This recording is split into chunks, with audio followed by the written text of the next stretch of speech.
మోసపుచ్చు ఆహారాలు మనుషులను భలే మోసం చేస్తాయి.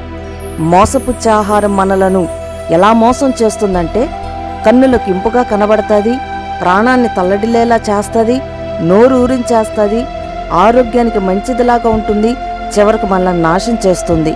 కన్నులకు ఇంపుగా కనబడిందని దానిని తిని ప్రపంచంలోకి పాపాన్ని ప్రవేశపెట్టారు ఆదామవ్వలు. ఎర్రెర్రగా ఉన్న కూరను చూసి ప్రాణం తల్లడిల్లడంతో దానికోసం జ్యేష్ఠత్వాన్ని పోగొట్టుకున్నాడు ఏశావు. నోరు ఊరించే కూరను తిని పెద్ద కొడుకు దీవులన్నీ చిన్న కొడుకు ఇచ్చేశాడు ఇస్సాకు. దాని గుణం ఎరుగక తీగలు తింపి కూర చేశాడు ఒకడు. చివరికి అది విషయమైంది. మోసపుచ్చు ఆహారం తమను దేవదూతల వలె చేస్తుందని నమ్మి దానిని తిని నాశనం తెచ్చుకున్నారు ఆదిలో ఉన్న మానవులు. ఆరోగ్యాన్ని ఆనందాన్ని ఇచ్చే ఆహారాలు ఆకర్షణలతో, రంగులతో, రుచులతో ఎన్నడూ మోసం చేయవు.